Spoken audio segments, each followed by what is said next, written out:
visto ya un avión amarillo.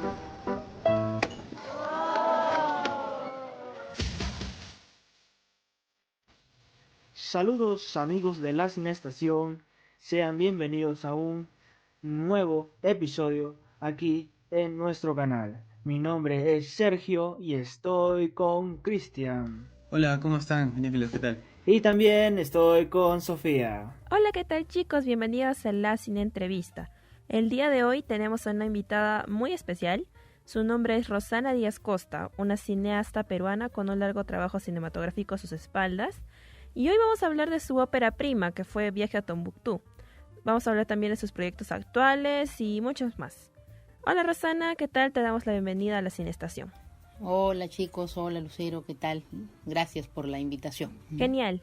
Entonces vamos a empezar a hablar de Viaje a Tombuctú, esta película que habla del crecimiento de dos niños hasta convertirse en adolescentes en medio de una época muy conflictiva como lo fue el terrorismo de los años 80 en nuestro país. Y bueno, empecemos hablando de cómo fue que te inspiraste para hacer esta película. Creo que tomaste bastantes referencias de tu propia vida, ¿no? Como que uno diría que podría ser esta autobiográfica. ¿Qué tan cierto es eso?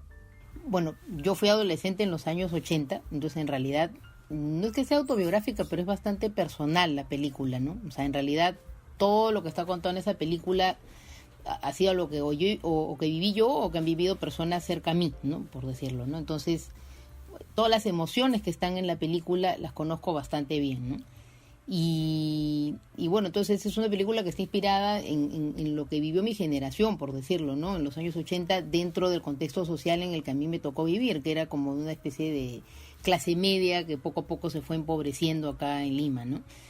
Y esa fue la inspiración en realidad de la película, ¿no? En realidad fue lo que yo misma viví, más lo que vivieron personas cerca a mí, ¿no? Tengo entendido que el guión de la película se hizo en el 2006, 2007, ¿verdad? En 2007, Sí, 2007 sí, fue que 2007. escribí la primera versión de guión, porque los guiones tienen muchas versiones, ¿no? Hasta que llegas a la de rodaje. ¿Qué tanto cambió el guión desde ese punto hasta el año en que se realizó la película? La historia original en realidad sigue siendo la misma, ¿no? O sea, es los mismos protagonistas, es el mismo conflicto, por decirlo, pero claro, ¿qué es lo que va cambiando con las versiones, ¿no? Por ejemplo, las locaciones cambiaron, ¿no? Yo en la primera versión de guión, la película no se desarrollaba en La Punta, se desarrollaba en un distrito de clase media. Yo había pensado, pues no sé, que sea San Miguel, Magdalena, algo así, ¿no? Porque yo crecí digamos, gran parte de mi infancia la viví en San Miguel. Y bueno, cuando yo llegué acá, después de estar viviendo 12 años en España, me di cuenta que en realidad, claro, todos estos distritos que eran de clase media habían cambiado muchísimo, ¿no? Casi todos estaban llenos de comercio y edificios y, bueno, en Arequipa no sé si está pasando exactamente lo mismo que acá en Lima, ¿no? Pero ha cambiado muchísimo todo, ¿no? Entonces, en realidad, para hacer que esas calles pudieran parecer de los años 80 iba a ser una cosa complicadísima, ¿no? Entonces, eso por un lado, ¿no? Y por otro lado, bueno, La Punta para mí, que es donde desarrolla la película, es un lugar importante porque es lugar donde es mi mamá, ¿no? Toda la familia de mi mamá era de ahí, mis abuelitos de ahí, mis bisabuelitos, hasta los tatarabuelos vivían ahí en el Callao, ¿no? Y sí, ¿no? O sea, es atrás, ¿no? Entonces, yo siempre iba a La Punta, o sea, para mí era un sitio muy especial, ¿no? Entonces, no sé, uno de los primeros sitios que visité cuando llegué yo de España fue La Punta, ¿no? Y claro, y descubrí que en realidad estaba como no tocada, ¿no? Por el tiempo, ¿no? Era como que en realidad se había quedado congelada en mucho tiempo atrás, ¿no? Entonces, inmediatamente se me vino la idea de acá quisiera hacer la locación de la película, ¿no? Entonces, claro, cambié todo el guión para que pudiera ser, digamos, en una nueva locación, ¿no? Entonces, a partir de ahí, digamos, empezaron a surgir nuevas escenas que no estaban antes, ¿no? Por ejemplo, el hecho de que Anita, por ejemplo, esté con lo de la cámara, ¿no? La cámara de Super 8, ¿no? Eso, por ejemplo, al comienzo no estaba. Ella dibujaba, por ejemplo, ¿no? Ella dibujaba las cosas, sí, no estaba con la cámara, ¿no? No era cineasta, era... No era exactamente cineasta, ¿no? Pero claro, yo he tenido una cámara Super 8, o sea, mi papá era un aficionado a la Super 8, entonces en un momento dije, ¿y por qué no meter la Super 8, no? Si en realidad yo lo que hacía más era esas cosas, ¿no? Pero claro, a veces uno cuando está escribiendo, a veces no exactamente piensas en lo que realmente era lo que realmente más hacías, ¿no? En muchas veces que uno se le ocurren hacer cosas, ¿no? Entonces, nada, al final lo que hice fue poner la Super 8, que era realmente algo bastante cercano a mi experiencia de niña, sobre todo, ¿no? Que mi papá tenía varias grabaciones de mí, incluso en Super 8, ¿no? Fue la primera cámara que yo vi en mi vida, ¿no? En realidad, ¿no? Y que alguna vez... Pero claro, entonces eso fue una cosa completamente... Claro, al final empiezan a salir cosas, como te digo, de tu vida misma que no habías pensado, ¿no? Que van surgiendo una tras otra, ¿no? Y así como van creándose las versiones de guión, de alguna manera, aparte de digamos, de eso, de repente un personaje darle más peso o quitarle el peso a un personaje, ¿no? Por ejemplo, la primera versión el papá tenía más peso, luego decidí, por ejemplo, sacarlo, porque en realidad era como la historia más de los jóvenes, ¿no? Entonces los padres están, digamos, en un segundo plano, ¿no? Y así poco a poco van variando, ¿no? Hasta que llegas por fin a la versión final, pues, ¿no? Que es la de rodaje, ¿no? Mucho tiempo después, ¿no? Y en esta película abordas bastante, como tú dices, esta generación de los jóvenes, de los adolescentes que crecieron con todo esto. Uh-huh. ¿Y cuáles dirías tú que son las secuelas más importantes que le dejó el terrorismo a esta generación de jóvenes de los 80 en el Perú? Son tantas cosas que nosotros somos la generación, digamos, que vivimos directamente todo eso, ¿no? Yo creo que para una gran parte de la población nos dejó esa sensación como de desesperanza, ¿no? Como que el país en realidad no tiene manera de recuperarse muchas veces de estas situaciones extremas, ¿no? Mucha gente de mi generación, por ejemplo, digamos, se fue, por ejemplo, ¿no? Muchos amigos míos se fueron y no volvieron más, claro, y no quieren saber más del Perú, ¿no? Es esa idea así completamente, así que no quieren saber más, ¿no?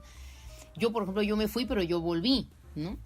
Y muchas veces, cuando veo cosas que están pasando ahorita en Perú, me dan ganas otra vez de irme, ¿no? O sea, pero claro, yo estoy mayor, ¿no? Entonces, es esa idea que es como que el Perú no tiene cuándo componerse, ¿no? Por decirlo, ¿no? Hemos pasado por periodos de violencia, después hemos pasado por el periodo de corrupción terrible, en fin, es como que no salimos, ¿no? De un círculo de problemas, claro, ¿no? Y que podríamos ser un país que sea un poco mejor, ¿no? Entonces, eso es un poco, creo, la sensación que tuvimos todos, ¿no? Como que de falta de oportunidades acá, ¿no? Y un desánimo, ¿no? General, creo era el desánimo de toda una generación, ¿no? Y claro, eso también ha hecho que de repente muchas veces los hijos de la gente de mi generación no sepan a veces las cosas, porque los padres es como que ¿para qué amargarlos a los chicos? ¿No? Esa cosa de ¿para qué contarles eso, claro, que fue tan terrible? Y claro, ¿qué es lo que ha pasado? Que una generación entera de repente ni sabe lo que ha pasado aquí en Perú. Eso es cierto. ¿No? Entonces yo cuando llegué acá, o sea, por mis alumnos, yo enseñaba en la Universidad Católica y me di cuenta cuando a veces uno comentaba por ciertas situaciones que uno, no sé, cosas que surgían en la clase, que sabían bien poquito, ¿no? Del conflicto armado, ¿no?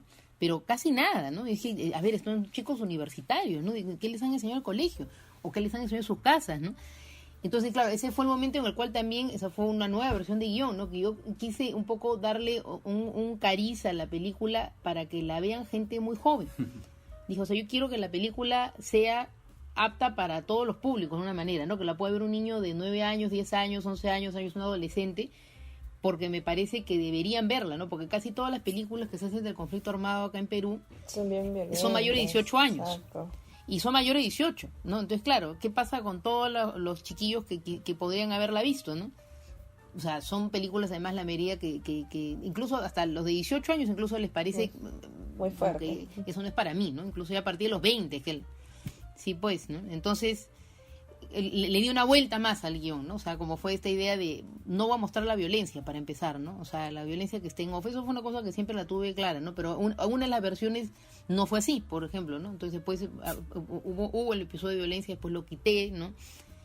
Entonces, así como va jugando, digamos, ¿no? Con todas las versiones, ¿no? Y finalmente, bueno, la decisión, digamos, de hacerlo de la manera en la que quedó fue después de ver, digamos, cómo estaban las cosas en Perú cuando yo volví, ¿no? Después de tanto tiempo, ¿no? Y bueno, pensando un poco también en lo que había sido mi generación, dije, ya, claro, la gente de mi generación va a verla, pero ¿cómo hago para que los chiquillos vayan a verla y le encuentren algún sentido ir a verla, ¿no? Claro, eso es lo más atractivo. Que no se aburran, ¿no? Porque a mí, Rosana, cuando vi la película, me encantó porque yo hace tiempo quería recomendarles una buena película peruana a mi familia, así como que para ver un domingo con todos, ¿no? Y justamente claro, que está la abuelita, que puede estar todo. Claro, y justamente cuando terminé de verla dije, esta es la película que puedo recomendarla sin sentirme incómodo por mucha violencia o escenas muy explícitas, ¿no? Y eso fue una de las cosas que más me gustó.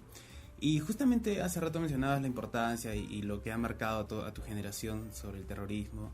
Y esa es la razón entonces por la que normalmente hay bastantes películas peruanas que abordan este tema. O hay otra razón más, porque siempre hay bastantes películas que se han estrenado ahora último y que siempre se han hecho sobre el terrorismo, ¿no? Siempre han abordado este tema de diferentes maneras, ¿no? Bueno, yo creo que es un tema que es una herida no sanada, ¿no? Es una herida que está abierta todavía acá en el Perú, ¿no? Entonces, claro, hay como dos generaciones de cineastas que han abordado este tema, ¿no? Está la generación de los viejos, por decirlo, ¿no? Que es Lombardi, ¿no? Por ejemplo, ¿no? Sí. Claro, que es la generación de los que eran adultos en esa época, que es diferente la visión de esos adultos a los que lo vivimos de niños o adolescentes, ¿no? Totalmente diferente, ¿no? Entonces, claro, esta película es la visión. Yo he tratado además de hacer una película que es otra cosa que también, digamos, fue cambiando, ¿no? Yo quería que fuera como la visión de la chibola, ¿no? O sea, que se sienta lo que la chibola está sintiendo, ¿no? No meter mi discurso de adulto, por decirlo, ¿no? Sino que en realidad se sintiera lo que la chica está sintiendo, la protagonista está sintiendo, ¿no? O sea, que era como cómo se siente Anita en ese momento, claro, que es una chiquilla, no como yo, mi discurso de adulto, puedo meterme en lo que sentía Anita, ¿no? Entonces, creo que hay dos generaciones, los cineastas, eso, los que ahora son viejos y que esa época fueron adultos, y las generaciones que vivieron esto de niños y adolescentes, que son los que tú me comentas ahora, que son de repente más películas que han salido, porque claro, eso nos marcó a casi todos en realidad, ¿no? Entonces, hay todo tipo de películas en realidad en torno al conflicto armado, desde documentales, ficción, ¿no? Pero pienso que, claro, y creo que en realidad hay pocas películas. O sea, debería haber más películas con para estos explorar temas. un poco más, ¿no? Desde diferentes ángulos. O sea, ¿cuántos puntos de vista que no se han contado, ¿no? O sea, es infinitas historias. Yo recuerdo mucho una presentación que tuve de la película en Ayacucho, en Huamanga, ¿no? Eso fue hace 2 años, me parece, sí, 2 años, que fue para una tutoría que hubo de guión, ¿no? Y bueno, terminó la tutoría y hubo como una presentación de las películas de los tutores, ¿no? Bueno, entonces, como yo estaba de tutora, pasaron la película. Me quedé 2 horas y media hablando con el público y ellos lo que hacían en realidad era, claro, me hablaban de mi película, pero en realidad están hablando de lo que les había pasado a ellos. Wow. Entonces, claro, cada historia que había, o sea, era como que estaban urgentemente contar lo que a ellos les había pasado, ¿no? Por ejemplo, lo que mucho les llamaba la atención era lo del bus, porque decían, claro, eso no lo hemos visto en otra película, ¿no? Y era así, pues, como nos trataban a todos nosotros, ¿no? Que nos bajaban a todos y bueno, o si salía vivo del asunto, una suerte, ¿no? Entonces, por ejemplo, eso, ¿no? Se quedaron un montón de hablando de todos los episodios que habían tenido en buses, ¿no? Por los chicos que habían estudiado en la San Marcos en esa época, ¿no? Y que por supuesto los tildaban de terroristas cuando no tenían nada de terroristas. Claro, todos los prejuicios, salieron un montón de temas muy interesantes, pero lo más alucinante fue que un señor al fondo ya mayor, ¿no? Se paró y me dijo, mire, yo he sido Sinchi en esa época. Él había sido miembro del ejército, ¿no? Además de los que entraban a hacer este tipo de cosas, ¿no? En los buses. Me dijo, y yo he hecho ese tipo de cosas y cosas mucho peores, dijo así, ¿no? Y yo me siento culpable por todo lo que hemos hecho y la verdad, ahorita pido unas disculpas públicas a todas las personas que estén acá por lo que pueden haber sentido por cómo nos hemos portado con los peruanos, dijo así, ¿no? Y bueno, y nada, me gustaría poder conocerte más. Entonces se acercó al final, nos íbamos a comer al señor. Y claro, hasta nos dio pena porque era un señor como que estaba ya medio ido, ¿no? En realidad, pero claro, nos estuvo contando que en realidad él, claro, terminas convirtiéndote en un salvaje, ¿no? Muchas veces, ¿no? Porque claro, te mandan a hacer cosas porque eres soldado y ya te metes en eso y te vuelves loco, ¿no? No, pero claro, fue alucinante sentarnos con él a comer una pizza después de esto. Una persona que había matado gente, en realidad, ¿no? Para mí eso fue alucinante, ¿no? Alucinante y, claro, todo lo que se puede desprender, ¿no? Cine. Claro, o sea, lo interesante es ir al resto del Perú a hablar de estas cosas también, ¿no? Porque, claro, cuando tú la presentas en Lima, incluso hay mucha gente que, no sé, pues que habrán vivido en familias que son como muy burbuja, ¿no? Y que no y que te dicen, no, pero así no era, no sé, mis papás no me han dicho que era así, eso de mis papás.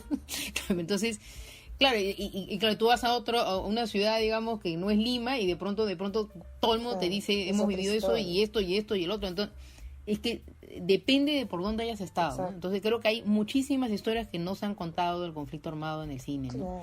Las que más han contado son historias de limeños, ¿no? En realidad, ¿no? Y pero, claro, esto estuvo en todo el Perú, ¿no? Claro. Entonces, Sí, por eso es que es importante que en realidad haya pues cine regional, ¿no? Que en realidad cada cual cuente sus puntos de vista de sus historias en este país, ¿no? O sea, es un país que es, o sea, un país que tiene como varios países dentro, en realidad, ¿no? De hecho, sí. Y es súper interesante que comentaras eso de cómo el cine puede generar esta reflexión, ¿no? Dentro de de los propios peruanos que pueden haber vivido esta historia, cómo pueden hacer una introspectiva y darse cuenta o ponerse a pensar en ciertas cosas que quizá uno da por sentado cuando estaba viviendo esa época, pero con un poco de perspectiva ya lo ves de una manera distinta.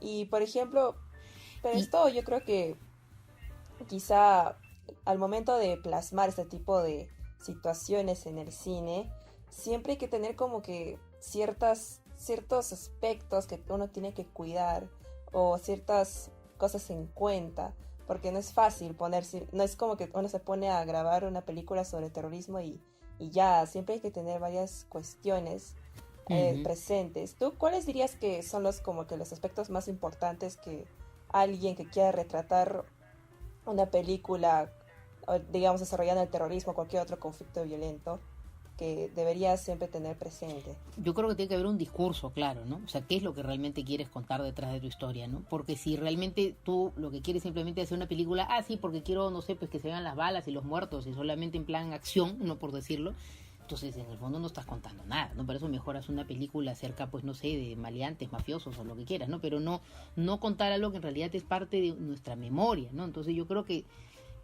lo principal es que esto sea de verdad, ¿no? Que lo que tú quieras contar sea lo que tú sientas, ¿no? Que tú piensas realmente que bueno, las cosas deberían de haber sido distintas, ¿no? O sea, si no lo sientes en realidad, entonces todo es como un discurso en la superficie, ¿no? Creo, de alguna manera, ¿no? Entonces, eso se nota a veces, ¿no? En las películas, ¿no? Cuando las hace porque es un tema de moda, o que con eso vamos a sacar el premio, o que con eso me voy a ir a un festival, ¿no? O sea, cuando es falso, por decirlo, ¿no? El discurso que está atrás, Cuando ¿no? trivializa. Exactamente, o también como lo pueden trivializar, ¿no? Que de repente esa cosa de no quiero dramatizar porque justamente no quiero entristecerme, ¿no? Hay una idea acá de los peruanos, no sé, esa cosa que tienen como miedo a veces a la tristeza, ¿no? Y por eso de repente le gusta mucho, pues no sé, vamos a reírnos un rato, la comedia, está bien, todo el mundo se quiere reír, todo el mundo, pero a veces es como, no sé, a veces yo lo cuento un poco como que a veces que los peruanos o sea, es como que huyen, ¿no? Huyen de pensarse a sí mismos a veces, ¿no? Entonces es como que no quieren, ¿no? O sea, no me hables a mí el problema, no, yo no quiero estar, porque ya tengo muchos problemas. Entonces claro, evitar el pasado. Sí, hay eso. Sí, la idea de olvidar, ¿no? La idea de olvidar. Entonces claro, pero el problema es que tanto olvido hecho de que en realidad todo el mundo se haya olvidado de todo, pues, ¿no? Y al final el problema está en que las historias se repiten, ¿no? Entonces, si las nuevas generaciones no saben lo que pasó, porque hay muchos que no saben lo que pasó, entonces va a volver a pasar, ¿no? O sea, es así. O sea, entonces ahora tenemos otro tipo de problemas en realidad, ¿no? Y que creo que derivan de toda una herida no sanada de esas épocas, ¿no? O sea, ¿cómo puede ser posible que nosotros ahorita nosotros ahorita, ponte con todo este caso de la pandemia, ¿no? Estamos viendo unos problemas terribles que básicamente se desprenden de nuestras profundas desigualdades, ¿no? Entonces es como que no hemos aprendido nada, ¿no? De todo lo que ha pasado antes, ¿no? ¿Cuántos se han muerto, ¿no? Para que al final estemos ahorita en las mismas, ¿sabes? Como que, ¿qué pasó? O sea, estamos exactamente igual, ¿no? Entonces, claro, ahorita ya no hay ideologías así pues radicales, ¿no? Pero bueno, la gente se corrompe, finalmente roba, finalmente, o sea, al final, digamos, va por otro lado el mal del Perú, ¿no? O sea, cuando ya nada te importa, ¿no? En final, bueno, me convierto en un corrupto y ya está, ¿no? Se acabó, le robo a mi país, ¿no? Porque eso en el fondo, al final también es una especie de acto de violencia, ¿no? Contra tu propio país y contra el resto de peruanos, ¿no? Claro, es un punto que deberíamos reflexionar, ¿no? Interiorizar un poco más después de ver sobre todo pues. este tipo de películas. Y Rosana, si nos vamos un poquito más para el lado del proceso de la película, a mí me llamó la atención bastante la elección, el cast que tuviste, sobre todo los personajes principales que son Andrea Patriao y Gael García. ¿Cómo fue el proceso para escogerlos? O sea, ¿fue difícil? ¿Tú los viste y dijiste, estos son? O por ejemplo, de repente, ¿por qué no escoger a otros actores que, digamos, son más conocidos ahí en la televisión? Porque ellos en su momento eran rostros un poco nuevos, ¿no? En el cine peruano. Nunca me salió en nada, o sea, en absolutamente nada, ¿no? Es que Yair no es actor, o sea, el resto de los chicos tampoco son actores. O sea, la única chica que realmente... Andrea era la única que tenía una formación de actriz y así, digamos, era actriz, digamos, a nivel de formación, pero no había tenido ninguna oportunidad, no había salido ni siquiera en un corto, ¿no? Entonces... ella, digamos, tenía una formación, pero su cara no era conocida, ¿no? Entonces, yo le elegí a ella, digamos, y claro, de ahí tenía que elegir a una niña que podría haber sido ella de chiquita, ¿no? Entonces, claro, era como a partir de ella, y yo lo que tenía también claro era que la chica que hubiera sido elegida que fuera una pareja, digamos, como que diferente, digamos, que si la chica iba a ser mestiza, que el chico fuera un poco más blanco, que si la chica iba a ser un poco más blanca, que el chico fuera mestizo. Entonces, claro, como Andrea era una chica más blanca, entonces dije, bueno, entonces que Yair sea, bueno, que el personaje Lucho sea más un chico mestizo. Y Yair era mi alumno, él había sido mi alumno. Muchos de los chicos que están ahí, la mitad eran mis alumnos y la mitad eran mis vecinos en La Punta, eran chicos que salieron de La Punta. Yo hice un casting ahí. Y nada, chicos que estaban ahí en La Punta, que nunca en su vida habían actuado, en los niños y de los adolescentes, ¿no? Fue un casting de actores naturales, básicamente, ¿no? Entonces, es un riesgo, ¿no? Es un riesgo enorme, ¿no? Pero yo lo que no quería, o sea, lo que sí tenía claro era que no quería los rostros que veía la gente en la televisión y en las otras películas. Dije, lo que quiero es gente que sea completamente nueva, que no los hayan visto. Que nunca se hayan visto en los jovencitos, ¿no? Y en los niños, ¿no? Ya lo que fuera, ya la idea era acompañar esto de actores profesionales, yo qué sé, pues trabajar con Enrique Victoria, ¿no? Con Eli Debrero, ¿no?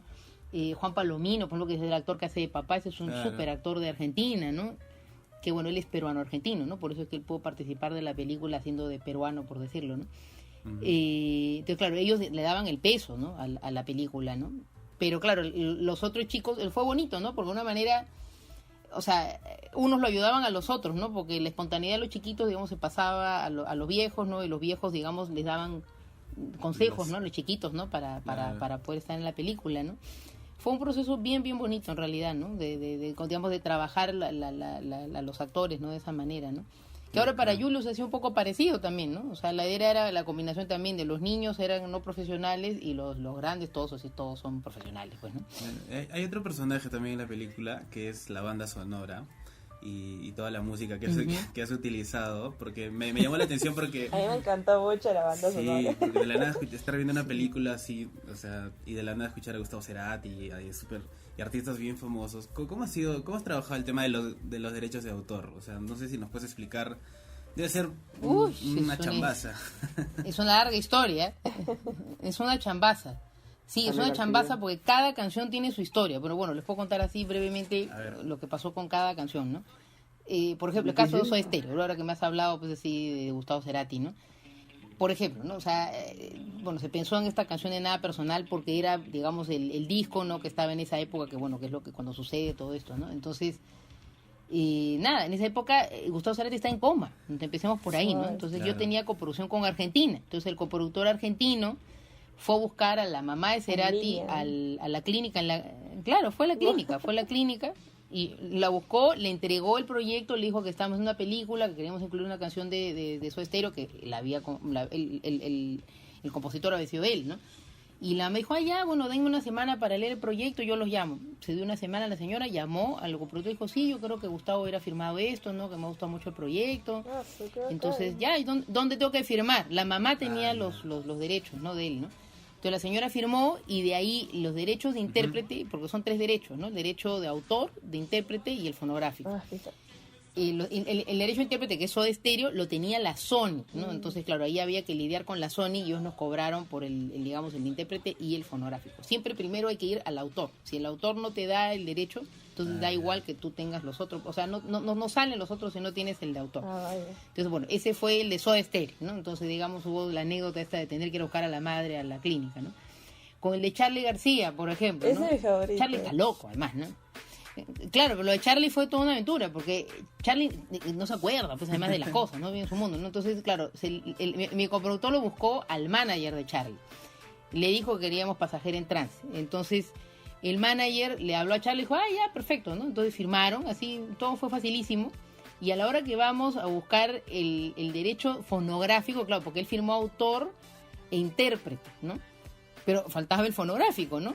Que también era la Sony, ¿no? La Sony dijo que esa canción no la podían ellos dar en derecho porque ya la tenían otros y que era derecho como que exclusivo, ¿no? Entonces no podíamos, ¿en qué momento Charly nos dijo que podíamos nosotros comprar ese fonograma? Le dije, pero no, ya está firmado, o sea, tenemos ya, me dijo, es que Charly no se acuerda de nada, pues, ¿no? Entonces al final nos quedamos con una canción que no podíamos nosotros comprar el pagar por el fonograma original, entonces ¿qué hacemos, no? Entonces justo yo estaba en ese momento en la postproducción de sonido en Argentina y mi postproductor de sonido, todos los que hacen sonido allá casi todos tienen grupo de rock, bueno, en general los argentinos casi todos tienen grupo de rock. Entonces, bueno, él dijo, yo conozco un montón de cantantes, entonces podemos hacer un casting de voces, a ver quién puede tener una voz parecida a la de Charlie.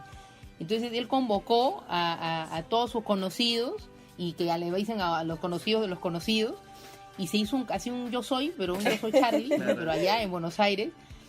Y encontramos a un chico que tenía la voz de Charlie, ¿no? Pero lo gracioso de la anécdota fue que, claro, él tenía la voz muy parecida, pero mi sonista me dijo, pero Charlie canta borracho. O sea, en realidad yo creo que si le damos un whisky, va a cantar mejor este chico. Le dieron su par de whiskies y el chico efectivamente cantó igualito a Charlie. Entonces fue una anécdota muy graciosa, ¿no? Entonces, claro, al final él es el que canta la canción y hemos producido la canción en un estudio allá en Buenos Aires. O sea, la canción es mía. En realidad ya, o sea, eso es un fonograma que lo hizo Tombuctú Film. Ya no es de Charlie. Y la gente, la gente no se da cuenta. O sea, mucha gente que es fan de Charlie. No me imaginado nunca. Yo creí que era Charlie. No, la gente que es fan de Charlie me dice, ¿en qué álbum está esa canción? Porque no lo tengo en ninguno de mis álbumes. Ese es otro álbum que yo no conozco. Es que no está en ningún álbum. O sea, es una canción que hemos hecho nosotros, ¿no? Entonces, nada, pero funcionó. O sea, es un cover. Claro. En realidad, pues es un cover de la canción, ¿no? Después, ¿qué más, no? Con Indochina, por ejemplo, que eso dijimos, uy, eso va a ser complicadísimo, porque eso ya son franceses, Europa, pues, mucho más caro. Bueno, no fue tan complicado como uno piensa. Yo tenía en esa época un amigo que trabajaba en la embajada de Francia, bueno, un francés que, bueno, con él había trabajado para cosas así culturales que tenían que ver con cine, ¿no? Y él me dijo, no te preocupes, que yo a través mío puedo escribirle a mi parte, digamos, en Francia, para que busquen al manager de Indochina y que le cuente. Entonces hizo una carta preciosa presentando el proyecto, él la hizo en francés, para que nos hagan caso, los de Indochina, ¿no? Entonces, nada, contestaron 2 días después, fue alucinante. Contestó el manager que ya había hablado con los de Indochina y que felices, además de participar con su música en una película de acá, porque tenían un muy buen recuerdo de Perú. Y hicieron claro. 5 conciertos en el Amauta, fue cuando vinieron, ¿no? Entonces, eso es cierto. Claro, era como de locos, ¿no? Porque en Era ninguna parte de un Latinoamérica fue un boom en la música de Indochina, ¿no? La gente le gustaba mucho. Y la gente siempre estuvo como agradecida de que ellos vinieron en la época que nadie venía también, ¿no? Porque no venían grupos en esa época del extranjero, ¿no? Entonces, claro, y nos dieron 2 canciones, $500 cada uno, que es como el precio mínimo, ¿no? Para todas las músicas en general en el mundo. O sea, mucho más barato con los Estéreo, mucho más barato con los Charlie. Y le dijeron ellos a la EMI, que era la que tenía los derechos, que por favor nos dejen la música, o sea, también al precio más bajo, o sea, como que así, en plan para proyectos culturales, ¿no? O sea, ellos hablaron con ellos, y entonces salió baratísimas las 2 canciones de Indochina, ¿no? Entonces, ha habido todo tipo de anécdotas, no sé, pues por ejemplo está la música de Radio Futura, ¿no? La Estatua del Jardín Botánico, que acá era un grupo que no era que todo el mundo lo conocía, ¿no? Porque Radio Futura no era, pues era medio caleta, ¿no? Era español, ¿verdad? Era españoles, ¿no? De esa época, a mí me gustaba mucho en esa época ese grupo, ¿no? Y entonces, claro, yo pensé, eso va a ser también imposible, ¿no? Dar con Santiago Cerón, que era el que había compuesto la canción, ¿no? Y yo me acordé que yo había ido a un concierto de Santiago Cerón ya como solista en España, y que él en el concierto cantó una canción que la había compuesto con Susana Baca. Entonces yo me emocioné, que dije, no puedo creerlo. O sea, claro, que él era muy amigo de Susana Baca. Wow. Y yo después conseguí entrevistar a Santiago Cerón y me habló de su amistad con Susana Baca y que él le encantaba la música peruana y que, bueno, había compuesto cosas con Susana, ¿no? Entonces, claro, me acordé de eso y dije, hay que buscar a Susana Baca. Entonces la busqué a Susana Baca y Susana Baca dijo, claro, sí, él es muy amigo mío. Ahorita le escribo. Le escribió y él mismo me escribió a mí. Yo digo, casi me desmayo porque yo he sido fan así de Radio Futura de adolescente. Y nada, me escribió ella a mí bueno, él me escribió a mí para decirme que había hablado con Susana y que encantado, además me la daba también a precio mínimo, porque Susana le dicho que era un proyecto que no tenía dinero, entonces también salió así, y también le habló a la empresa fonográfica para que también nos lo dejen al precio mínimo. Entonces, claro, en realidad los más caros fueron los que eran los más cercanos, que eran los argentinos, que fue lo que nadie se imaginó, ¿no? Y después la música peruana sí es más fácil, ¿no? No sé, pues que Daniel F. yo lo conocía también de antes.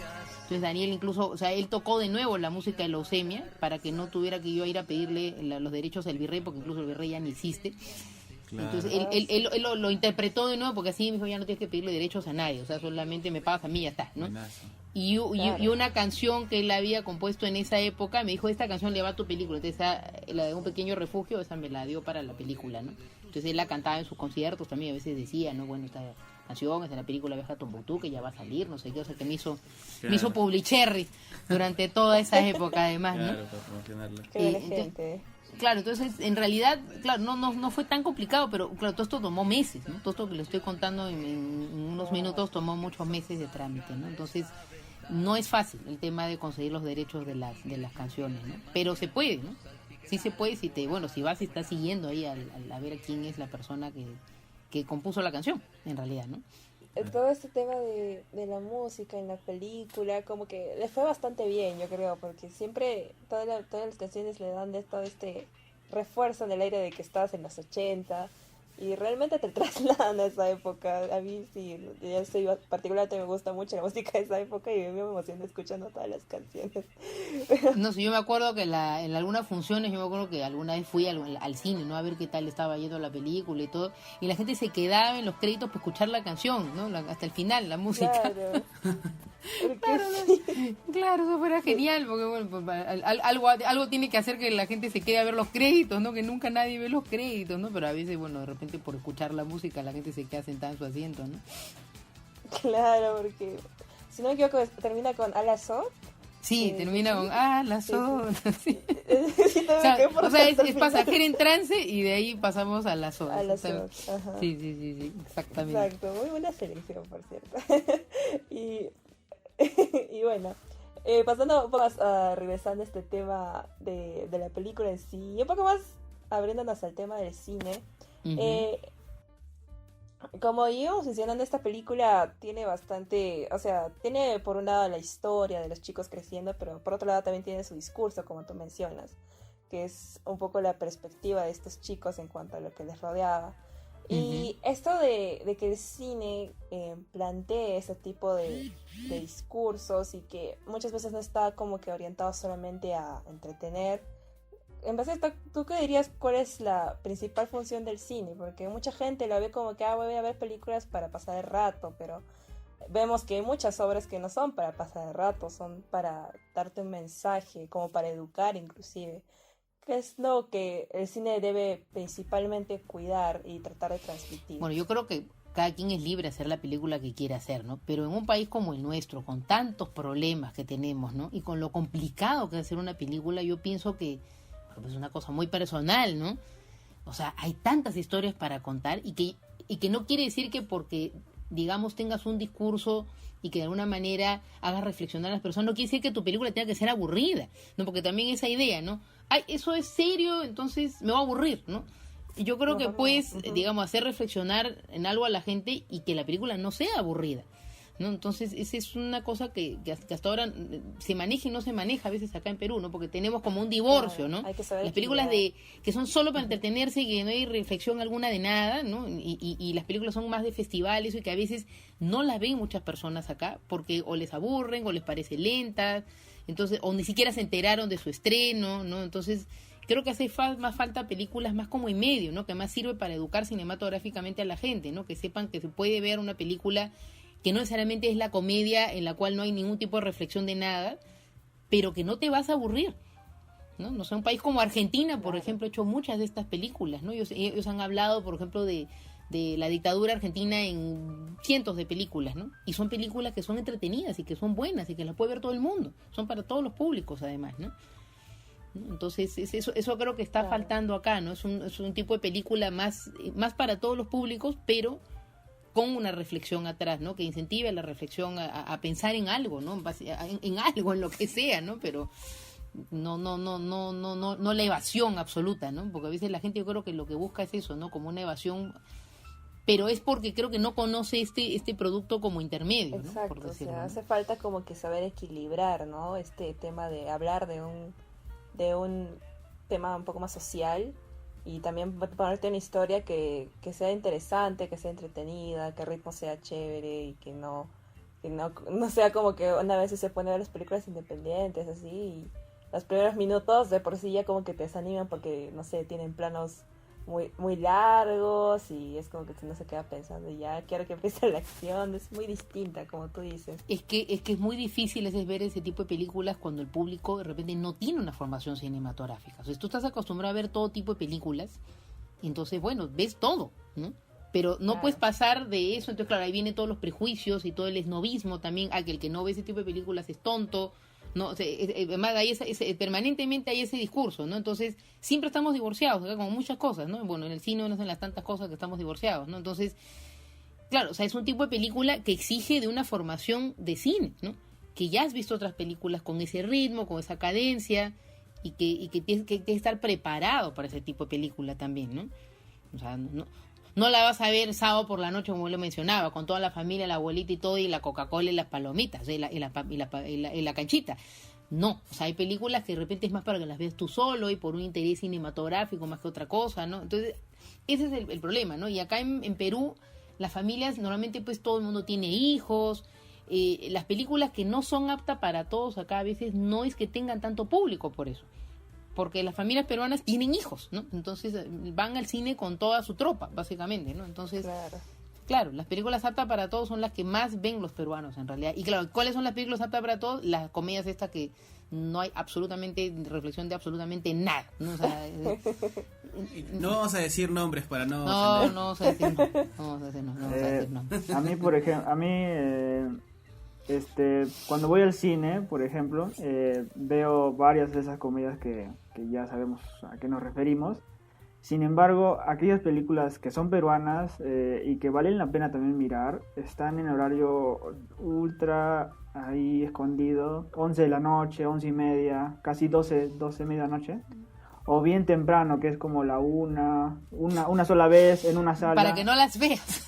Exclusivamente para eso. Que a propósito. No, pero eso es un tema de distribución. ¿No? Entonces, claro, si tú estrenas sin dinero y no tienes un distribuidor fuerte, no hay manera de estrenar bien tu película, ¿no? Pero... Sí, pero de todas maneras debería haber un impulso del el ministerio para que pueda distribuirse en algunas salas, para que el horario también sea accesible, ¿no? Porque, bueno, a las 11 casi la gente no va a ir, incluso yo no he podido ir tampoco por el horario, ¿no? Y eso que ustedes son jóvenes, digamos, ¿no? Y podrían ir a esas horas. Sí, no, es que es un tema de distribución, ¿no? Claramente, y además esa es otra también, ¿no? Que a veces cuando preguntan por qué a los peruanos les gusta ver, bueno, las películas que no estamos ahorita diciendo el nombre, ¿no? ¿Cuáles películas son, ¿no? Yo creo que en el fondo no es que sean, o sea, el peruano no sabe qué quiere ver. O sea, yo siempre tengo esa idea, yo lo he visto cuando estrené Viaje a Tombuctú, el peruano se pone en la cola a la hora que termina su trabajo y ha quedado con su amigo, su amiga, el enamorado, la enamorada, ¿Qué vemos? y se ponen en la cola a ver qué hay, están comiendo su papita, a ver qué hay, ¿no? Entonces, claro. Mira, esa, ¿y de qué trata? No sé, pero esa es la que es a esta hora. Entonces la gente, el 80% va a ver lo que sea a la hora que ellos quieren ver su película, quieren ver algo, básicamente, quieren olvidarse de sus problemas a esa hora. Entonces, claro, eso sí. El que tiene más poder de distribución, esa es la película que van a ver, ¿no? Porque tú tienes en la película, la misma película en 7 salas y de repente en una sala, al final la gente va a ir a ver esa que está repetida por 7 veces, ¿no? Entonces, es normal, si tú no tienes un criterio ya formado de cine, muy poca gente va a ver tal película, ¿no? O sea, hay gente que sí va a ver tal película y que si no lo encuentra, entonces se espera el siguiente horario de repente, ¿no? Y se empieza a dar vueltas por ahí hasta que encuentre la entrada, ¿no? Hay gente que no, que le da igual, quiere entrar a ver lo que sea, ¿no? Entonces, era facilísimo convencer a la gente en la cola de que vayan a ver, por ejemplo, Viaje a Tombuctú. O sea, no tenían ni idea de qué cosa era, ¿no? Entonces tuvimos una estrategia de hormiguita, ¿no? Fuimos a todas las funciones, siempre íbamos media hora antes para repartir flyers a la gente en la cola y le decía, es una película peruana, mira, es una película peruana, mira, con música de Soda Stereo, vamos a ver esto. Entonces, en 2 segundos los convencías de ir a ver eso, y iban a ver otra cosa en ese momento, ¿no? Entonces, y la sala se te llenaba con gente que había recibido el flyer y después le regalamos pelotas de minibol que decían Viaje a Tombuctú porque teníamos unos pitch minibol y la gente se iba feliz porque se iba encima con su regalo. Claro, fue toda una estrategia de marketing que tuvimos, pero fue una cosa así que fue cada sala, yo tenía cada chico que salió en la película, los chicos adolescentes, ellos trabajaron para la distribución, porque no tuvimos distribuidor, el distribuidor fue mi empresa. Entonces cada chico tenía una sala en Lima, ¿no? Para defender la película. Claro, ya. tenían tenía su badge acá que decía, pues, no, que era controlador de salas, no, de la película Viaje a Tombuctú. Entonces veían, por ejemplo, que la película habían cambiado de sala a una sala fea. Inmediatamente se comunicaban conmigo y yo me quejaba a la gerente del cine, ¿no? Claro. Que el póster lo habían sacado, me quejaba inmediatamente. Entonces, es así como Claro. no te sacan la película. O sea, tienes que estar ahí como un dedo detrás estar de los ahí. exhibidores. Hay que estar ahí todos los días, todos los horarios. Tiene que haber alguien que chequee si realmente tu película te la están poniendo bien o no. Te quejas, básicamente te quejas y todos los días hay que quejarse de algo. O si no era Cinemark, era Cineplanet, no era Cineplanet, era Cinestar. Siempre pasaba alguna cosa, siempre. Y entonces, claro, ahí me di cuenta, claro, eso es lo que hace el distribuidor. Pues el distribuidor tiene gente que defiende las películas, ¿no? Pero aparte nosotros teníamos estrategia ya más de pulga, ¿no? Que era así de el flyer, el regalo, ¿no? Y la película estuvo un mes en cartelera sin tener distribuidor. Buenazo. Entonces, sí es posible mantener una película peruana, pero hay que pensar en una estrategia de marketing barata, Claro. ¿no? Por decirlo, ¿no? Un poco más. Si no tienes televisión, si no tienes, pues, super publicidad, no tienes, pues, las super vallas en la calle, estas cosas, ¿no? Claro. ¿No? Entonces, hay que pensarlo, ¿no? Hay que ver las redes sirven de mucho, ¿no? Las redes realmente sirvieron bastante en ese momento. Muchos chicos compartían, ¿no? Y gente joven compartía mucho, ¿no? Por las redes el estreno, ¿no? Hicimos unos grafitis acá en Lima, ¿no? Hicimos como 80 grafitis. Como no teníamos plata para las vallas de la calle, teníamos plata solamente, tuvimos creo que 5 vallas tuvimos en todo Lima. Son carísimas. Entonces, el premio de distribución que es el Ministerio de Cultura se va en 2 minutos, se va en las vallas, se va en pagar, es otro detalle, hay que pagarle a los cines para estrenar, ¿no? O sea, hay que pagarle $800 por sala, Claro. sea tu película dure un día o un mes, hay que pagar como una entrada, por decirlo, ¿no? Entonces, por eso hay que tratar de mantener tu película, ¿no? Por si no, ese dinero a dónde se va, ¿no? Claro. Te estás regalando solo al cine, ¿no? Solo durar un mes. Claro, la gente no sabe eso, que incluso hay que pagarle al cine para que te pongan tu película, ¿no? Entonces, nada, el dinero de la ayuda de esta distribución se fue rapidísimo. Entonces hicimos eso, pintamos las paredes de Lima, pintamos con grafitis, pusimos ahí Viaje a Tombuctú, 29 de mayo, ¿no? Por todas partes, hicimos como eso, 80 grafitis. Y la gente se preguntaba qué es eso, le tomaba fotos, hicimos concursos para la gente que le tomara, que encontrara en graffiti, regalamos una entrada. Sí, qué chévere. Nada, o sea, se nos ocurrieron 1000 cosas así para que la gente vaya a ver la película y funcionó, ¿no? O sea, fue un mes que no se durmió, ¿no? Porque no dormimos ningún día. Fue una locura de trabajo así, nunca más en mi vida vuelvo a hacer ese trabajo, fue demasiado. Pero, o sea, aprendí lo que es distribuir una película en realidad, ¿no? En el circuito comercial, ¿no? O sea, porque es complicado. Yo estaba, me acuerdo, se estrenó la película con Godzilla, estaba Spider-Man, ya no sé cuál de todos los Spider-Man, había un y es más, me acuerdo que entró Cómo entrenar a un dragón 2, me acuerdo clarito, que eso fue el momento en el cual salió la película, que el de Cineplanet me dijo, mira, me da pena, me dijo, porque lo han hecho muy bien, o sea, nos felicitó, nos dijo que realmente lo ha hecho muy bien tu equipo, o sea, ustedes han estado persiguiéndome para que la película esté en buenas condiciones, eso es lo que hace un distribuidor, me dijo, o sea que nos felicito a todo el equipo, pero ya los tengo que sacar porque entra Cómo entrenar a un dragón 2, o sea que ya salen todas. Pero nada, fue bueno, estuvo un mes en cartelera y vieron, o sea, se vio la película en realidad, ¿no? Qué bueno, de verdad. Y Claro. me imagino pues que entre los cineastas así que hacen este tipo de películas o que hacen producciones más independientes, siempre, ¿no? Pasan por todo este tema de cómo hacer con la distribución, cómo hacer con la producción. Me imagino que es un trabajo bastante pesado, porque debe ser muy agotador estar tanto de todo. Es un estrés, porque ya llegas estresado al final de todo el proceso, ¿no? Cuando terminas la película es como, por fin terminé la película, pero todo lo que queda después es una locura, ¿no? Entonces al final es como que no acabas nunca, ¿no? O sea, cuando por fin ya se acaba el circuito de festivales, cuando por fin dices, ya, se acabó todo esto, ¿no? Pero es agotador, terminas agotado. Sí que terminas haciendo tú varias cosas, ¿no? Porque en teoría no debería ser que uno haga todas las cosas, pero en un país como este, que no hay industria de cine todavía, a veces no te queda otra que hacer tú las cosas, ¿no?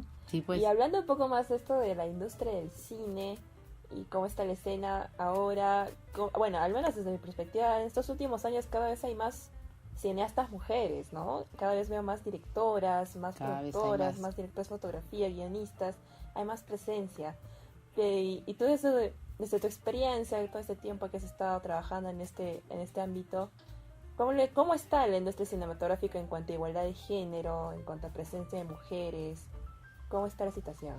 Bueno, en general es que es por campos, ¿no? Yo creo que en el tema técnico, o sea, estamos hablando sonido y lo que es, bueno, dirección de fotografía, operador de cámara, todo lo que es eléctrico, eso es un mundo de los hombres en este país.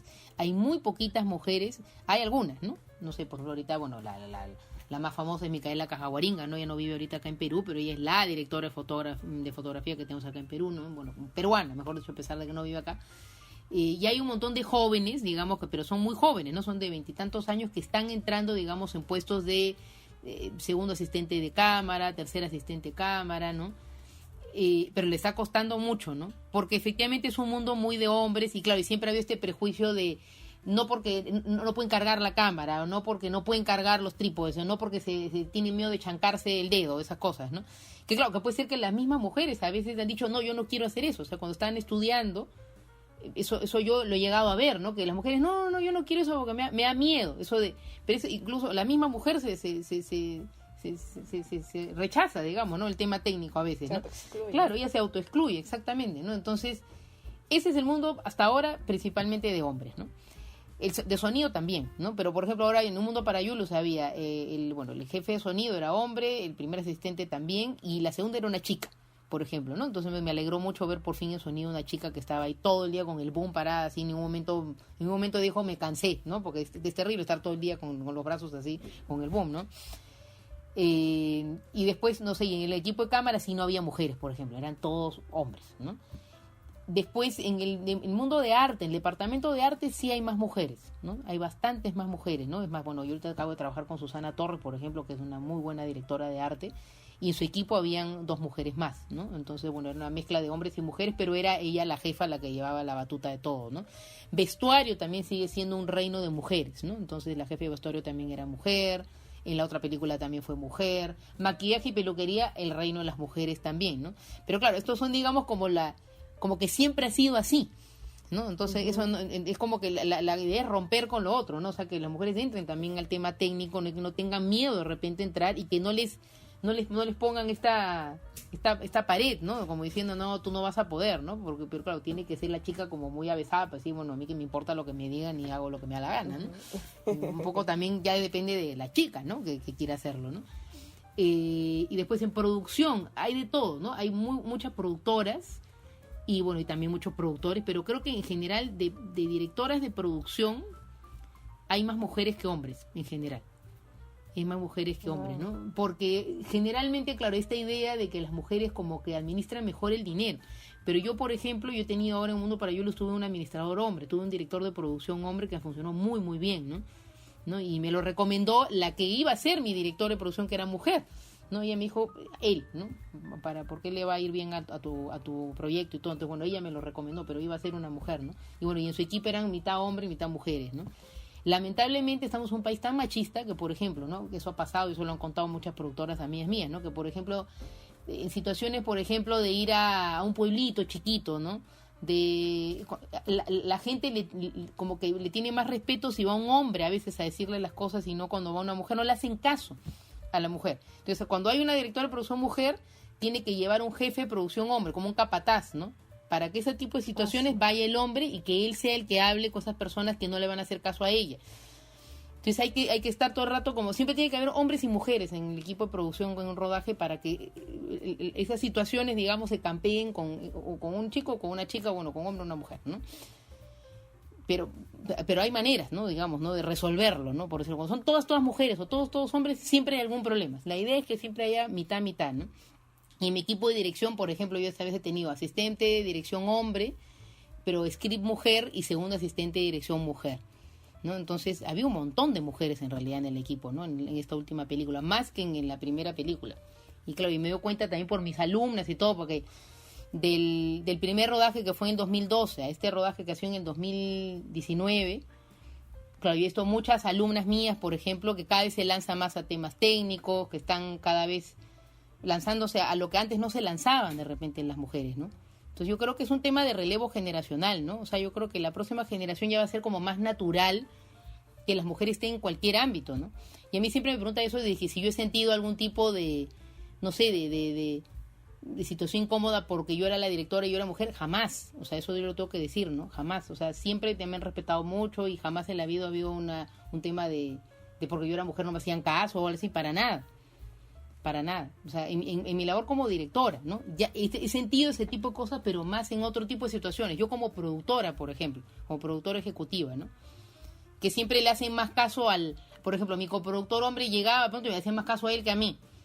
¿Por qué? Porque era argentino y era hombre y era grande, ¿no? Entonces, esas cosas, ¿no? Tú dices, a ver, estoy pidiendo eso hace 3 días, viene él y le hacen caso a él. Entonces, ¿por qué? Es porque, bueno, hay esa idea, ¿no? Que de repente viene el hombre que con el acento argentino y todo ya le creen más. Entonces, esas cosas sí me han pasado, pero no como directora, porque te digo, es más como en temas más de producción que me ha pasado esas cosas, ¿no? Sí. Pero la idea, pues, es que nada, o sea, sigues haciendo, o sea, yo eso de victimizarse, Sí, no quiero mucho, ¿no? O sea, la idea es, ya, pues, sigue haciendo lo que tienes que hacer, ¿no? Y responde con obra. O sea, no vas a dejar de hacer las cosas, claro, o sea, si te sentiste mal por algo, bueno, responde, bueno, ya, ahora voy a hacer una película y ya está, chao, o sea, esa es mi respuesta a cuando te subestiman, te minimizan o esas cosas, ¿no? Pero yo creo que en realidad las chicas les falta, yo creo que es un empuje también de sus familias, ¿no? Yo muchas veces he encontrado chicas en encuentros, ¿no? En diversas partes del Perú, ¿no? Que claro, los padres les dicen, pero eso el cine es para hombres, ¿no? ¿Has visto que todos los directores son hombres? O sea, ya si tu papá y tu mamá te dicen eso, Claro. pésimo, pues, ¿no? Mucha. Pésimo. Entonces ya la chica claramente va a pensar pues que efectivamente pues ella nunca va a poder ser directora de cine porque los directores son hombres. Entonces yo creo que les inspira mucho ver que una mujer hace esas cosas que son tradicionalmente de hombres, ¿no? O sea, te animas, ¿no? Claro. Yo también lo quiero hacer, ¿no? En algún momento, ¿no? Claro, si ella pudo, porque yo no, entonces. Claro, es así. Ahora, bueno, Viaje a Tumbuctú es una buena película para mirar. Si no la han visto ahora, pueden verla gratis en Retina Latina y también en Movistar Play. Entonces se encuentra ahí. Y está en cine aparte también. Sin aparte también. En cine aparte En también parte. está, pero cine aparte hay que pagar. Sí. 10 soles. Y bueno, 10 sí, soles, sí. 10 soles, sí. bueno, en fin, no fue un proceso muy laborioso como nos está contando Rosana, pero también finalmente gratificante, ¿no? Ahora hablaremos un poquito de Un Mundo para Julius, la más reciente película en la que estás trabajando y que supuestamente se iba a estrenar a mitad de año y pues no ha pasado, ¿no? No. Todavía. ¿Cómo es? No hay una fecha. Estamos en la mitad de una pandemia, todo es muy complicado. A ver, a finales del año pasado, cuando yo estaba justo cuando habíamos acabado el rodaje, en realidad se acordó que el estreno fuera el 5 de noviembre, no a mitad de año, ¿no? Entonces eso de mitad de año era antes, ¿no? Pero digamos, cuando yo terminé el rodaje, tuve una reunión con el distribuidor, porque ahora ya tengo distribuidor, esta película sí es imposible estrenarla como estrené Viaje a Tumbuctú. Y claro, y quedamos en eso, que iba a ser una buena fecha 5 de noviembre, que justo a mí me gustó la fecha porque era al año del final del rodaje, claro, porque justo yo acabé un 5 de noviembre el rodaje de la película, ¿no? Entonces iba a ser al año, iba a ser el estreno, ¿no? Pero claro, entonces hemos empezado, digamos, con el proceso de edición de imagen y ni bien hemos empezado, bueno, hicimos un primer corte, y justo al final del primer corte fue que empezó todo el tema de la pandemia, empezó la cuarentena. Entonces ahí como que se paró el proceso, porque claro, era yo trabajo con el editor al lado de él, o sea, yo iba a la casa del editor y trabajamos juntos, ¿no? Entonces estoy al lado de él, ¿no? Y claro, de pronto eso de que ya no puedes moverte de tu casa, y él también es profesor como yo, entonces ha sido súper complicado, porque claro, para los profesores el tema de la virtualización es trabajar el triple, en realidad, ¿no? Entonces, claro, al primer momento no hemos podido ni siquiera pensar en Un Mundo para Julius, porque era acostumbrarse a enseñar de esta manera, y pasar todas las lecturas a PDF con tu propio teléfono, así con estos programitas para escanear. En fin, ha habido un montón de chamba que no estaba, digamos, antes cuando yo daba las clases de manera presencial, ¿no? Entonces, claro, cuando nos hemos acostumbrado como un mes después, ha sido que hemos dicho, bueno, a ver, tratemos de editar de manera remota, ¿no? Y lo hemos estado haciendo, ¿no? Por ejemplo, por Zoom, ¿no? Avanzamos un poco, pues él avanzaba por su cuenta, me mandaba, yo le daba mis apreciaciones. Entonces nada, y lo hemos intentado, ¿no? Realmente, ¿no? Tratar de hacerlo así, digamos, lentamente, y hemos llegado ahorita a un segundo corte de edición de imagen, ¿no? O sea, estamos, digamos, nos falta todavía menos de la mitad, pero un poquito menos de la mitad del proceso todavía de edición. O sea, que yo calculo ahora que de repente salimos de vacaciones de las clases, de repente puede ser que a finales de agosto tengamos completo la edición de imagen. Y claro, de ahí viene el segundo problema. Yo tengo que ir a hacer la postproducción argentina y las fronteras no están abiertas. Entonces yo tengo que esperar a que se abran las fronteras para poder ir a Argentina. Lo único que podríamos avanzar es la edición de sonido, porque digamos no necesitas la calidad de imagen, puede estar en la calidad así chancho todavía y él puede editar el sonido. Pero para hacer todo lo que es la corrección de color, lo que es los efectos especiales, el VFX, ¿no? Necesitan tener los discos duros originales, los tengo acá justamente atrás mío, que todos los días me ven la cara. Es una caja entera de discos que los tengo que llevar yo conmigo, o sea, yo no los puedo encargar con alguien, eso es como mi vida, o sea, no puedo decirle a alguien, llévate estos días, y además que no, solamente están viajando los repatriados, ¿no? Entonces, bueno, esa es una opción, y mi última opción es de repente hablar con la embajada de Argentina, contarle todas mis penurias, y que de repente ellos me hagan el favor llorar. de llevar la película en valija diplomática para que lleguen allá. Es lo único que se me ocurre si es que esto sigue así, porque tal como vamos, de repente vamos a ir con las fronteras cerradas hasta octubre, ¿no? Claro. O sea, la cosa está bien complicada, ¿no? O sea, cada vez hay más enfermos, o sea, está bien difícil, ¿no? Entonces, nada, la película ahorita está tratando de ser postproducida, digamos, en un contexto bien complicado, ¿no? Bien complicado, pero se avanza, ¿no? Lentamente, pero se avanza, ¿no? Entonces, claro, yo tengo ahora que hablar con el distribuidor otra vez para ver cuál es la nueva fecha de estreno, porque, claro, yo no puedo decir ahora el 5 de noviembre, para empezar, no sé si va a estar lista la película para el 5 de noviembre, esa es una. Y dos, y claro, todas las películas que no se han estrenado esta fecha van a ir todas en fila, ¿no? Ahora, entonces yo no tengo ni idea en qué momento va a ir mi película. O sea, es toda una conversación larga con el distribuidor a ver cuál es el mejor momento ahora, considerando todas las películas que están atrasadas, ¿no? Y los estrenos que se han pospuesto, ¿no? Hay varias películas, ¿no? Muchísimas películas que bueno, peruanas y extranjeras, ¿no? Ahora, si se estrenan juntas también no va a haber público, tal vez, ¿no? Y aparte es eso, yo no voy a ir al cine. Claro. O sea, si a mí me dicen, no, sí puedo estrenar en diciembre, por ejemplo, pues yo no quiero ir al cine en diciembre, o sea, va a ser terrible, o sea, todavía no va a haber vacuna, ¿no? La gente se va a estar muriendo, o sea, no puede estar yendo al cine, no se recicla el aire ahí, Claro. ¿no? Entonces, yo la verdad preferiría estrenar el próximo año, pero dependo también de lo que me diga el distribuidor, ¿no? Pero la película va a estar lista a final de año, eso sí, no calculo yo, porque incluso por eso digo, en el peor de los casos, o sea, se puede ir avanzando a poquitos con una cosa y eso de repente puedo hablar con la embajada, ¿no? A ver si me hacen el favor, ¿no? Así que yo no puedo ir, ¿no? Y Un Mundo para Julius fue un libro muy especial. ¿Por qué fue elegido esta para hacer la película? Este es un proyecto que en realidad tiene muchos años, ¿no? La gente piensa que, claro, es como el proyecto que sigue a Viaje a Tombuctú, pero en realidad yo hice un tratamiento de la película, o sea, el tratamiento es como la fase anterior al guión, ¿no? Es como un relato. Es como un relato, ¿no? Digamos que todavía no está con los encabezados de escenas, no hay diálogos todavía, ¿no? Lo hice cuando estaba estudiando cine en España, antes que Viaje a Tombuctú. O sea, eso fue un año antes que yo hice el guión de Viaje a Tombuctú, hice eso como un ejercicio, fue un ejercicio de la escuela, y yo misma dije, bueno, esto me gustaría hacerlo, pero más adelante, primero tengo que hacer otra película que sea más fácil, esto es muy difícil, ¿no? Y entonces lo guardé, ¿no? Entonces cuando acabó, digamos, todo el proceso de eso, de estreno, festivales, etcétera, de Viaje a Tombuctú, y dije, bueno, a ver qué cosa voy a hacer ahora, ¿no? Entonces tenía 12 películas en mente, una que es una road movie, que había escrito también, tengo el guión, pero es que está como para ser revisado, por decirlo, es como una primera versión de guión que, bueno, hay muchas cosas para cambiar porque se desarrolla en España, además. Entonces, claro, yo siempre pensé, eso quisiera arreglarlo para que se repite sea Perú y España, ¿no? Y lo otro era Un Mundo para Julius, ¿no? Y leí los dos, dije, no, Un Mundo para Julius, o sea, tenía ganas de hacer Un Mundo para Julius y quedó eso, ¿no? Y nada, y me puse a escribir la primera versión, y ya de ahí, con esa primera versión es que yo pedí los derechos de la novela, ¿no?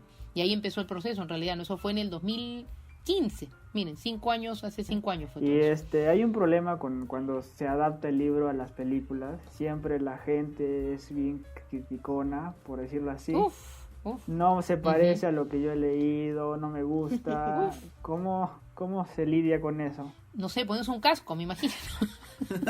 O sea, Porque no me queda otra. O sea, la gente, más que ahora, no sé, pues con las redes que todo el mundo es todo y todo el mundo es opinólogo, Claro. es súper complicado, ¿no? Es experto de cine. Todo el mundo es experto en cine, además, ¿no? Entonces, a mí lo que importa es lo que piense Bryce, ¿no? O sea, especialmente lo que piense el resto de gente, o sea, ¿qué más me da? Que la gente hable lo que quiera, ¿no? Este es mi punto de vista acerca de Un Mundo para Julius, ¿no? Y en realidad, claro, la gente, yo no tengo problemas todavía, o sea, ya los tengo. O sea, hay gente que me escribe para decirme, ¿vas a incluir tal cosa en la novela? ¿Vas a incluir tal otra cosa en la novela? He visto que Julius no es rubio. Le digo, perdón, ¿en qué momento Julius era rubio? O sea, tengo que lidiar con la imaginación de todos los peruanos que han leído la novela, que se han imaginado de alguna manera los personajes. Entonces, por ejemplo, soy Julius rubio. ¿En qué momento Julius es rubio? La mamá es rubia. Los hermanos mayores son rubios, pero no Julius, ¿no? Justamente Julius es el niño diferente, ¿no? Entonces qué locura esto, ¿no? Entonces, no sé, por ejemplo, cuando colgamos las fotos, ¿no? Del rodaje, ¿no? Y salían los actores, ¿no? Hay gente que dice, ay, perfecta, esa es la Susan perfecta, pero otros se han imaginado a Susan de otra manera. No sé, puse a Nacho Fresneda, que es un actor muy bueno español, que él es el que hace de Juan Lucas, ¿no? Y la gente te dice, pero ¿por qué no es Christian Meyer? El padrastro, no es el papá, es el padrastro, ¿no? ¿Por qué no es Christian Meyer? Cierto, pero es que, a ver, ¿por qué tiene que ser Christian Meyer? O sea, además que Christian Meyer es una belleza masculina de estas épocas, ¿no? Antes los hombres no eran así, o sea, no era el prototipo tampoco, estamos hablando de los años 50, ¿no? Entonces era otro tipo de hombre, el que, digamos, era un hombre adulto de esa época, era, no sé, era otro tipo de tipo físico, además, por decirlo, ¿no? Entonces, nada, la gente no tiene, o sea, yo tengo que lidiar con eso, que la gente se imaginaba así, asá, que yo leía así, asá, y por qué han cambiado esto. Es una adaptación. La palabra adaptación lo dice en su propio nombre, ¿no? O sea, tú puedes transformar, cambiar, desaparecer personajes, cambiarles la edad. Lo que no puede cambiar en una adaptación es el espíritu inicial de la novela, ¿no? O sea, si Bryce hizo esa novela para, digamos, hablar de la profunda desigualdad de este país, ¿no? Dentro de ese microcosmos de la casa de Julius, bueno, yo no puedo hacer una película que no cuente eso, ¿no? Y la película lo cuenta, ¿no? Entonces, yo creo que esa es la idea de la adaptación, ¿no? En fin, ya nos acercamos al final de nuestra entrevista. Ha sido un gusto poder hablar contigo de todos estos temas, de estos proyectos. No, gracias por la entrevista. Esperamos que Un Mundo para Julius tenga todas las cosas, el tratamiento que tú deseas para tu película y que muy pronto la podamos ver, que sea todo un éxito también. Gracias, muchas gracias. Bueno, es una película que va a ser apta para todos en realidad, ¿no? La pueden ver, bueno, niños pequeñitos no tanto, ¿no? van a entender, ¿no? Pero niños a partir de los 9, así, yo creo que perfectamente pueden entender la película y bueno, hay niños en la película, ¿no? O sea, el protagonista es un niño, o sea que a los niños les gusta ver niños, ¿no? Y bueno, los temas a veces pueden ser complejos, pero yo creo que lo que no puede entender un niño es porque Julius tampoco lo entiende. O sea, hay cosas que Julius no entiende lo que está pasando en el mundo de los adultos y claro, la misma sensación la tendría el niño que ve la película, ¿no? Claro. ¿No? Que es exactamente lo que ha pasado, ¿no? Pero bueno, eso es lo que le pasa también al niño que es protagonista de la película, ¿no?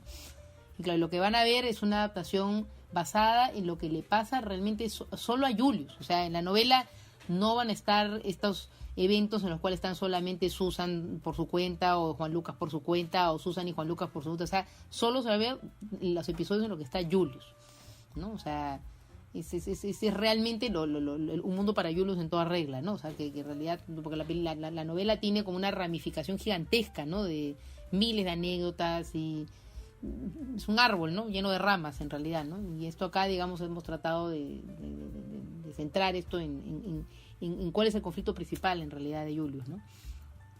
Para poder hacer una película de 1 hora y 45, ¿no? Si no, es imposible, ¿no? Claro. Bueno, muchas gracias, Rosana, por haber estado hoy con nosotros en esta cine entrevista y esperamos que todos nuestros oyentes disfruten esta conversación tanto como la hemos disfrutado nosotros. Gracias a ustedes. Les presento a mi gatita, que ha estado todo el tiempo acá en la conversación. ¡Ay, qué linda! Sí, linda. Sí, he estado todo el rato acá dando vueltitas, Sí, estaba claro. saltando. Rosana, la película va a tener un cameo tuyo, igual que Viaje a Tuputu. Sí, aparezco un ratitito por ahí atrás, en un momento en la calle, así. Sí. Estaremos Sí, atentos sí. ahí para captar el cambio. Gracias, muchas gracias.